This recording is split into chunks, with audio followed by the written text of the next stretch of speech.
only are we consuming... Chemicals, you mean chemicals. Right. Yeah. Yeah. You keep saying nutrients. Did I say nutrients? Yeah. I meant chemicals, sorry. Yeah. So these are chemicals that are being absorbed into the soil and into the plant, all right?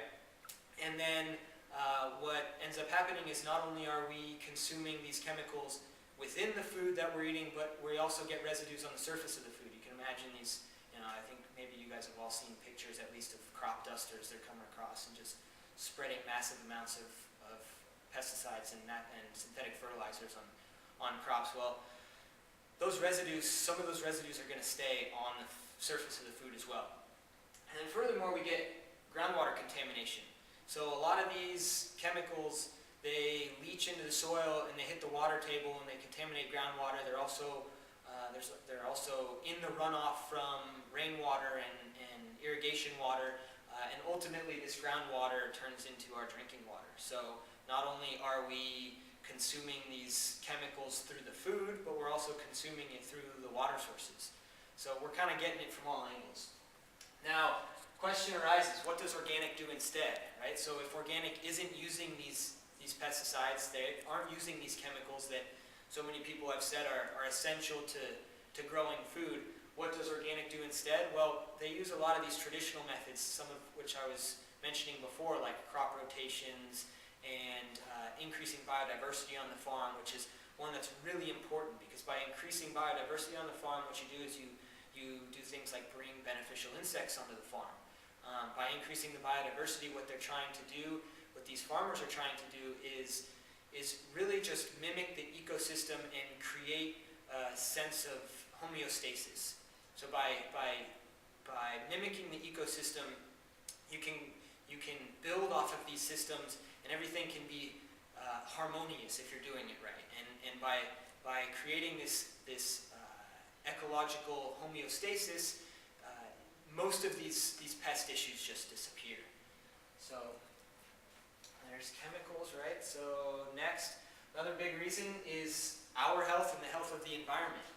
So a 2004 study by the Centers for Disease Control reported that 100% of their subjects showed pesticide residues in their blood and urine tests, and furthermore that 2 insecticides were found at levels of up to 4.6 times greater than U.S. government acceptable limits. So obviously there's a lot of this stuff all around us. Like I was saying, food residues as well as groundwater contamination, this stuff's everywhere. Most of us, even if we try really hard, are probably going to be consuming this in one way or another and we don't even know it. And then these pesticides have been shown to increase the risk of things like reproductive harm, neurological damage, various cancers, among other things. So, I mean, I'm sure Yvonne can tell you a million things that are linked to the increased use of pesticides and the exposure to pesticides and synthetic chemicals. And it's just endless. The list goes on and on. So, obviously, these things aren't harmless. They're obviously causing a lot of harm to human beings. And then the environment as well is suffering. So we all know about the big BP oil spill, right, that's plaguing the Gulf right now and killing a lot of the ecosystem there. But what a lot of people don't realize is that we have another tragedy going on in the Gulf every year, and it's the dead zone. So we have a dead zone that's every year that's about the size of the state of New Jersey. And the reason for this is because of all of the synthetic nitrogen and all the pesticides that are used in the agricultural center in the United States, the Midwest, that funnel into the Mississippi River, that makes way all the way to the Gulf, and what you get is this massive hypoxic zone where nothing can live. So, and this is happening every year because of all the pesticide use. And then again, topsoil loss. So going back to what Yvonne was saying, salination of the soils, topsoil loss, desertification. There's massive amounts of topsoil being lost every year because of many practices that we do, but conventional agriculture is a big contributor to it. So most experts would actually agree that we're going to lose all of our arable topsoil, not just in the United States, but in the world within the next 100 years. Right? Now, that's scary. That's a scary proposition because if our population is growing and the amount of soil that we have that we can actually grow food on is decreasing, then we're going to have, something's got to give, right? So It becomes even more scary when you think that it takes close to 1,000 years to create an inch of topsoil. So if we don't do something about it soon, sometime in the next 100 years, we're going to have a lot of people that can't eat anything. Right? There's a wonderful movie on this subject called Dirt, the Movie, and it really is dealing with the geopolitical, economic issues of the loss of dirt, soil. It's almost frightening. Yeah, what is it that you said? It's called Dirt, Dirt? the Movie. Dirt, the movie. Haven't heard of that? Huh. It's very good. It's something to check out. All right, and then another reason is that organic foods, they're not genetically modified. By law, organic foods cannot be genetically modified. So this is another reason to choose organic over conventional.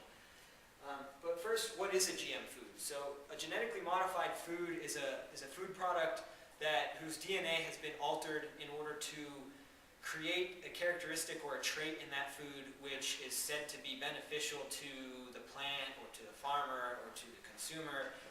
Generally, these traits are just beneficial to the people who are selling them. So the USDA actually has some statistics out. They did a 13-year study that showed that we've seen a 382 million pound increase in herbicide use directly related to genetically modified crops over the past 13 years. Now this is a direct result of things like Roundup Ready soybeans, which are soybeans that have been genetically modified. You guys probably know all this already, but which have been genetically modified to resist a certain chemical called Roundup, which is an herbicide. And so essentially what it does is it gives the farmer freedom to spray as much Roundup on their crops as they want, and their soybean crops are never harmed. It can kill everything around it, but the soybean crop will never be harmed. So it just exacerbates the amount of pesticide use. Does Roundup translocates and it comes up through and goes into the plant. Does it do that in soybeans? Yep. Yeah. Really? Yeah. So, Oh my countless God. studies have shown that there's Roundup Ready chemical residues in the soy that they're using to grow this. Even the genetically modified, it just doesn't die, but it still acts just like any other plant would, and it absorbs it. And then there's social equity issues attached with genetically modified food as well. So this one is big.